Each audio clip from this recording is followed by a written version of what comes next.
মাঝরাতে ঘুম ভেঙে কারো হেরে গলায় গান শুনতে কেমন লাগবে?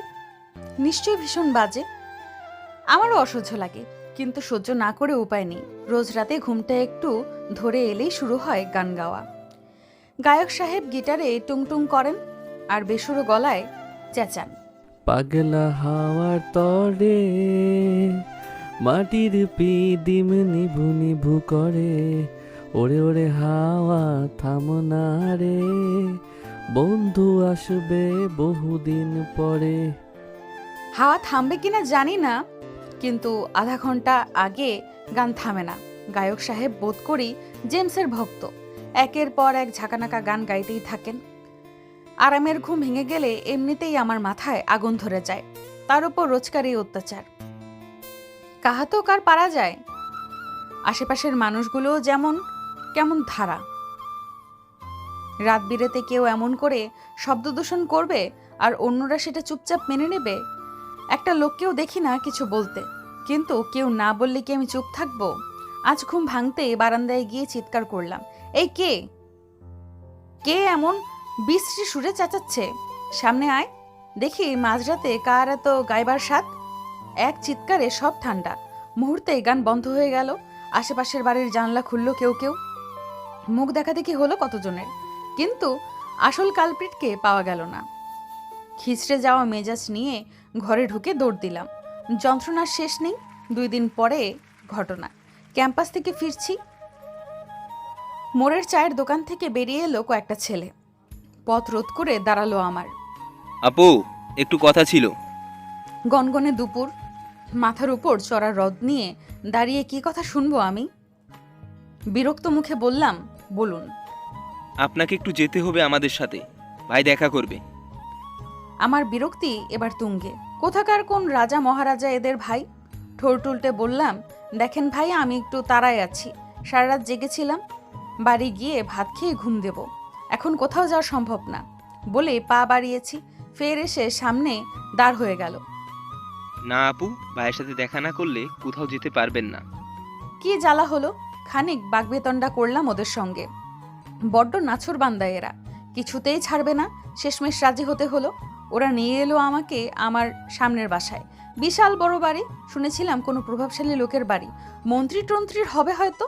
আগ্রহ ছিল না বলে ঠিকঠাক জানা হয়নি। ভেতরে ঢুকে চোখ ধাঁধিয়ে গেল আমার। বাপ রে, সেই তো বাড়িটা!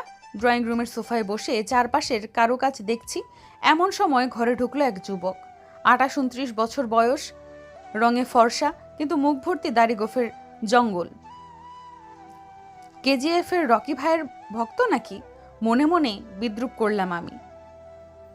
নীরবতায় ছেদ ঘটিয়ে সে কথা বলে উঠল, তুমি ওই মেয়ে সেদিন রাতে চিৎকার করেছিলে, নাম কি তোমার? বয়সের চেয়ে বেশি গম্ভীর চেহারায়, কথাতেও রাশভারী ভাব। আমি বললাম আমার। উনি ফের জিজ্ঞেস করলেন। রোকেয়াতে পড়ো? আমি মাথা নাড়ালাম। পুনরায় জিজ্ঞাসা, কোন সাবজেক্ট? বাসা কোথায় তোমার? সামনের বাসাতে ভাড়া থাকো? বাংলা সাহিত্য, বাসা নাটোর, এখানে ভাড়া থাকি। ও, সেই জন্যই বাইরে চিনস নাই। সাহস তো কম না, তুই ভাইকে ধমক দেস। জাহিদ, থাম, তোকে কতবার বলেছি এত রংবাজি করবি না। সরি ভাই, আর হইব না।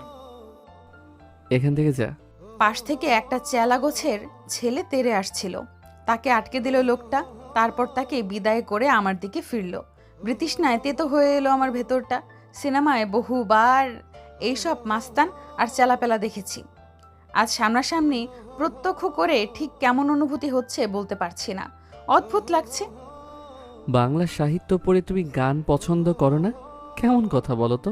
লোকটা আমার চারদিকে ঘুরছে, খুবই বিরক্তিকর ব্যাপার। নিজেকে কি বাংলা সিনেমার ভিলেন হিসেবে দেখাতে চাইছি ইনি? যে উনি কিছু বললেই আমি ভয়ে কাঁপাকাঁপি করব? বললাম করি, কিন্তু সেটা আমার ব্যক্তিগত ব্যাপার। আমার প্রয়োজন হলে হেডফোন লাগিয়ে গান শুনবো আমি, গাইতে ইচ্ছা করলে গুনগুন করে সুর বাজবো। আর যদি জোরে গাইতে ইচ্ছে করে, মনে করো সবাইকে শুনিয়ে চিৎকার করে? সরি টু সে, এরকম আজগুবি শখ আমার হয় না। হলেও রাত বিরেতে আমি চেঁচিয়ে উঠি না। আপনার কথা শেষ হলে বলুন, আমার তাড়া আছে। বাড়ি ফিরবো। উনি কিছুক্ষণ চুপ করে তাকিয়ে রইলেন আমার দিকে, তারপর বললেন, ঠিক আছে, তুমি যাও। আমি ফেরার জন্য পা বাড়ালাম। হঠাৎ করে একটা প্রশ্ন মাথায় এসে গেল, আপনি কি তবুও মাঝরাতে গান গাইবেন? হয়তো, কিন্তু চেঁচাবো না, প্রমিস। আমি বাড়ি চলে এলাম। এরপর সত্যি সত্যি আর মাঝরাতে গান শোনা গেল না। রাতে আমি আয়েশ করে ঘুমাতে লাগলাম। কোনো শব্দ নেই, নেই কোলাহল। ঠিক 13 দিন পর মন্ত্রীপুত্রের চেলারা হানা দিল আমার ডেরায়। তখন সন্ধে 7টা বাজে। আমি বিকেলে ঘুমিয়ে উঠেছি সবে। মাথার উপর কাকের বাসার মতো উস্কো খুস্কো চুলের হাত খোপা, পরনে কোচকানো ঢোলা জামা কাপড়, বলা বাহুল্য 3 পিসের 3 জিনিস 3 সেটের। এই অবস্থায় কলিং বেলের শব্দ পেয়ে পিলে চমকানোর অবস্থা। মাথায় ওড়না পেঁচাতে পেঁচাতে জিজ্ঞেস করলাম, কি চাই? দরজা খুলেন আপা। কয়েকটা কণ্ঠ সমস্বরে বলল। আমি আবারও চমকালাম। এই সময় কে আসবে? কোনো মতে দরজা খুলে শুধু মুখটা বের করে বললাম, কি প্রয়োজন? ফট করে বলে চট করে বিদায় হন। 3 জন ছিল ওরা। একজন এগিয়ে এসে বলল, সোহেব ভাই আপনারে যাইতে বলছে, চলেন আপা। বুঝলাম মন্ত্রীপুত্রের তলব, কিন্তু এখন যাব কোন সুখে? সব তো চুকে বুকে গেছে। তথাপি বললাম, কোথায়? অনিন্দ রেস্টুরেন্টে, ভাইয়ে ওয়েট করতেছে। এখন যেতে পারবো না, ব্যস্ত আছি। অনিন্দ রেস্টুরেন্ট এখান থেকে অনেক দূরে, যেতে আসতে কয়েক ঘন্টা নষ্ট হবে। আর শোয়েব ভাই এমন কোনো লোক যে ডাকলেই আমায় যেতে হবে? আমি দরজা লাগিয়ে দিতে যাব, তখনই সেই চেলা প্রধান দরজার ফাঁকে পা ঢুকিয়ে আটকে দিল। কড়া গলায় বলল, না গেলে তুলে নিয়ে যাওয়ার নির্দেশ আছে আপা। ওই দেখেন রুমাল টুমাল সব রেডি। পেছনের একজন পকেট থেকে একটা সাদা রুমাল বের করে দেখালো। আমার হঠাৎ করে খুব হাসি পেল। এরা সবাই কি নিয়মিত বাংলা সিনেমা দেখে? একদম সাদা রুমাল নিয়ে উপস্থিত। আপা চলেন, সময় নষ্ট কইরেন না। জামা পাল্টে আসি, আপনারা দাঁড়ান এখানে। খবরদার, ভেতরে ঢুকলে এক একটাকে একদম ছ্যাঁচা দিব না। দাঁত কিরমির করতে করতে বললাম।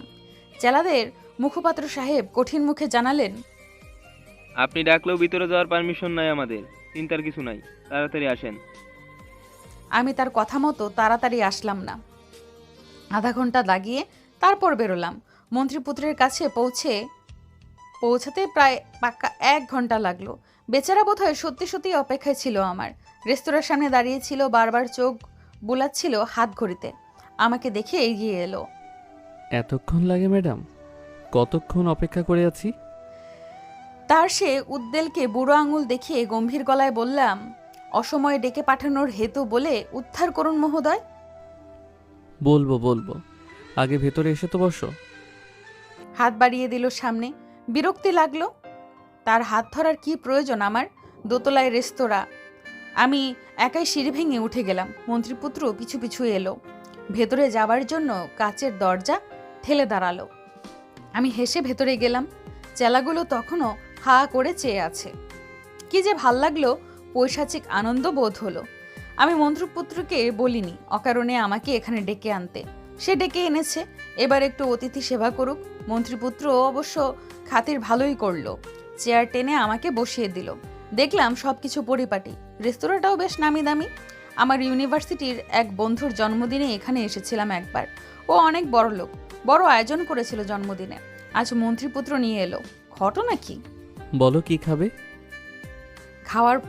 খাওয়ার কথা পরে, কি জন্য ডেকেছেন সেটা বলুন দ্রুত। আমার বাসায় ফিরতে হবে। সকালবেলা সিটি আছে ভার্সিটিতে। ফটাফট কথা সারেন। সতেজে বলতেই লোকটা অদ্ভুতভাবে হাসলো। ঠোঁট দুটো একপাশে বাঁকা করে শয়তানি হাসি দিয়ে বলল, তুমি এত ছটফট করো কেন মাইশা? একটু তো সবুর করতেই হয়। জানি না কেন আমার হঠাৎ ভয় হলো। ছমছম করে উঠল গা। তথাপি সেটা প্রকাশ না করে টেবিলের একটা কাচের গ্লাস উঠিয়ে বললাম, দেখেন, বেশি ছুদুর বুদুর করার চেষ্টা করবেন না। আপনি মন্ত্রীর ছেলে বলে যা খুশি তাই করবেন সেটা কিন্তু হবে না। আমি মাইশা, কিন্তু সহজে ছেড়ে দেওয়ার পাত্রী নই। মন্ত্রীপুত্র এবার হাসলো, সারা গা দুলিয়ে ঝংকার দেওয়া হাসি। আমি বিভ্রান্ত চোখে তাকালাম। রেস্তোরাঁয় লোকজন কম। যে কজন আছে তারাও বেশ দূরের টেবিলে। মন্ত্রীপুত্র অনেকক্ষণ ধরে হাসলো, তারপর আস্তে করে উঠে গ্লাসটা নিয়ে নিল হাত থেকে। কাম ডাউন মাইশা, অন্যের লোকসান করানোর কি দরকার? গ্লাসটা তো তোমার না।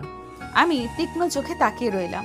এই লোকটার কর্মকাণ্ড বুঝতে পারছি না ঠিকঠাক। উদ্দেশ্যটা কি এর? এত নাটক করছেন কেন? কি প্রয়োজনে ডেকেছেন সেটা বললেই তো লেটার চুকে যায়। এত অধৈর্য কেন তুমি? জানো না তাড়াহুড়ার কাজ শয়তানের? ধীরে সুস্থে বসো, একটু গল্প সল্প করি। সে বড়ই খামোশ। আমার পিত্তি জ্বলে গেল। সন্ধেবেলা তুলে এনে গল্প স্বল্প? শালার ঘরের শালা, তোর সঙ্গে গল্প করতে চেয়েছি কে? তীব্র কণ্ঠে বললাম, আপনার সঙ্গে কি আমার গল্প করার সম্পর্ক? সম্পর্ক নেই জন্যই তো তৈরি করতে চাইছি, বুঝছো না? ইশারায় ওয়েটার ডাকলো। নিজের অর্ডার শেষে আমাকে অর্ডার দিতে বলল। আমি ব্যাগ নিয়ে উঠে পড়লাম। এই লোকের সস্তা নাটক দেখতে আমি একটু আগ্রহী নই। অতএব বিদায়। মন্ত্রীপুত্র কিন্তু পিছু পিছু এলো না। আমি নির্বিঘ্নে বেরিয়ে এলাম, কিন্তু নিচতলার কলাপসিবল গেট বন্ধ, একদম তালা দেওয়া। মানে কি এসবের? আমি তালা ধরে ঝাঁকাতে লাগলাম। শব্দ শুনে দুজন ছুটে এলো, তখনকার সেই চেলা দুটো। আপা, ভাই কই? কথা শেষ আপনাদের? এখানে তালা দেওয়া কেন? খোলেন এটা। আমার উত্তর শুনে দুজন দুজনের মুখ চাওয়াচাই করলো, তারপর বলল, সম্ভব না আপা, আপনি মনে হয় বাইরে না বলেই চলে আসছেন। ভাই বললে দরজা খোলা যাবে, না হলে যাবে না। তেতে উঠলাম এবার। ফাজলামি নাকি? পাবলিক প্লেসে এসব কি নাটক? উপরে আর লোক নেই, ওরা যাবে না বাইরে? দায় সারা জবাব। সেটা আপনারে ভাবতে হবে না, আপনি উপরে গিয়ে বাইরে বলেন, তারপর তালা খুলবানি। জবরদস্তি নাকি? তালা খোলেন বলছি, না হলে কিন্তু খুব খারাপ হয়ে যাবে একেবারে। ওড়নায় পিন গোজা ছিল, একটানে সেটা খুলে উঁচিয়ে ধরলাম। গায়ের মধ্যে এতগুলো ছিদ্র করব, কোন দিক দিয়ে আপলোড হবে আর কোন দিক দিয়ে ডাউনলোড, হদিস পাবেন না। ভয় পেয়ে দুকদম পিছিয়ে গেল। সমর্পণের ভঙ্গিতে হাত তুলে বলল, আপা বিশ্বাস করেন, তালা দেই নাই আমরা, চাবিও নাই কাছে। ভাই না বললে বের হইতে পারবেন না আপনি। অনেক হাঙ্গামা করেও সুবিধে করতে পারলাম না।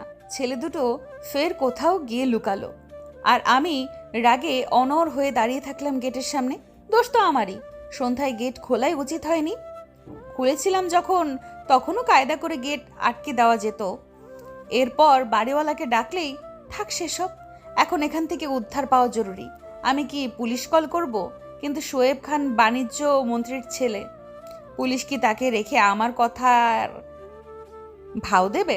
আধা ঘন্টা পর ছেলে দুটো এলো আবার, মুখ কাচুমাচু করে বলল, ভাই ডাকতেছে আপা, দোহাই লাগে, এখন উপরে যান।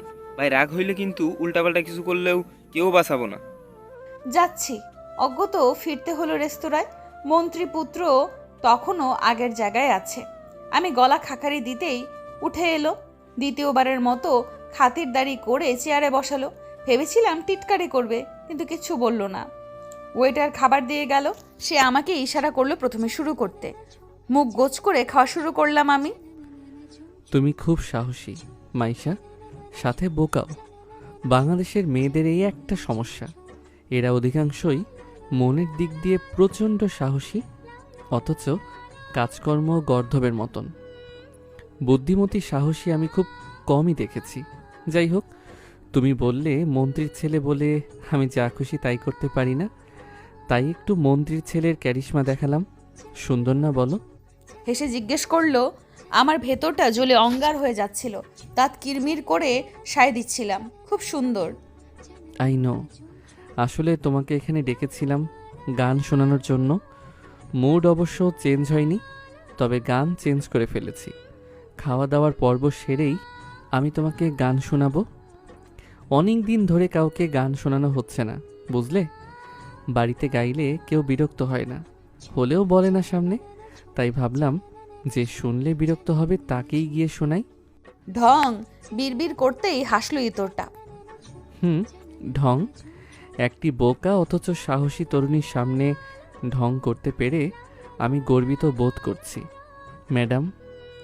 আমি যখন বাড়ি পৌঁছলাম তখন 10টা বেজে গেছে। মন্ত্রীপুত্র তার চেলা মারফত পৌঁছে দিয়ে গেছে। এই মুহূর্তে আমার কি অনুভূতি ঠিক ব্যাখ্যা করতে পারছি না। মন্ত্রীপুত্র লোক খারাপ মনে হচ্ছে না, কিন্তু জেদি, গোয়ার তুমি করে কেমন আটকে ধরলো আমায়। বাপ মন্ত্রী বলে অহংকারও আছে বটে, কর্তৃত্ব দেখাতে ভালোবাসে, কিন্তু সে যাক। খাওয়ার পর রেস্তোরাঁর রুফটপে বসে আমাকে গান শুনিয়েছে মন্ত্রীপুত্র শোয়েব খান।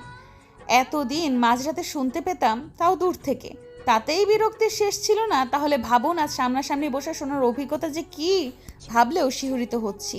ঘন্টা খানেকের মধ্যেই কি অবস্থা হয়েছিল, পারে না ছুটে বেরিয়ে আসতে।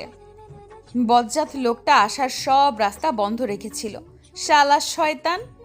এক কথায় বর্ণনা করতে বললে গুলশান আন্টির মতো বলতে হবে, it's terrible, how could anyone bear this. সত্যি বলতে ওটা গান ছিল না, ওটা ছিল অত্যাচার। আমি ভেবে পাই না সে যখন ওরকম বিদ খুঁটে মার্কা কণ্ঠ নিয়ে চেঁচিয়ে চেঁচিয়ে গান গায়, তখন বাড়ির লোকগুলো কি করে, কানে তুলো গুজে রাখে। কি ভয়ঙ্কর, কি ভয়ঙ্কর। আমার কান দুটো এখনো টনটন করছে, মাথার ভেতর গানগুলো বাজছে ঝনঝন করে। টনটন করা গান আর ঝনঝন করা মাথা নিয়ে আমি শুয়ে পড়লাম। এখন ঘুমাবো। কালকে কোনো সিটি ফিটি নেই আমার, ইনফ্যাক্ট ক্লাসও নেই। মন্ত্রীপুত্রকে মিথ্যে বলেছিলাম কাল সারাদিন তো আমি ঘুমাবো। মন্ত্রীপুত্রের ভয়ঙ্কর গান শোনার পর একদিন ছুটি তো বানতেই হ্যায়। এরপর আবার দিন কয়েক গেল, ঝঞ্ঝাটহীন নিরিবিলি। মন্ত্রীপুত্র কিংবা তার ছেলেপেলার উপদ্রব নেই কারো। এর মধ্যে আমি একটা বুটিক শপ খুলে ফেললাম। সুতির ব্লক প্রিন্ট, বাটিকের জামা, শাড়ি আর কিছু ঘর সাজাবার সামগ্রী। সবটা নতুন, কিন্তু আমার অনলাইনের পেজ ছিল আগে থেকেই, ভালো প্রফিট হচ্ছিল বলে দোকান ভাড়া নিয়ে নিলাম। ক্যাম্পাস থেকে ফেরার পর সারা বিকেল শপেই কাটাই। একদিন হুট করে মন্ত্রীপুত্র শপে এসে হাজির, সঙ্গে চেলাপেলার বাহার নিয়ে গন্ডগোল বাঁধিয়ে দিল মার্কেটে। আমি তড়িঘড়ি করে বেরোলাম দোকান থেকে। হচ্ছে কি, আপনারা কি করছেন এখানে? মুহূর্তেই সব কোলাহল থেমে গেল। মন্ত্রীপুত্র দূরে দাঁড়িয়ে সিগারেট টানছিল, আমাকে দেখে এগিয়ে এলো। খবর কি মাইশা? দোকানের হালখাতা করলে আর প্রতিবেশীকে ডাকলে না? আমাদেরও তো হক আছে।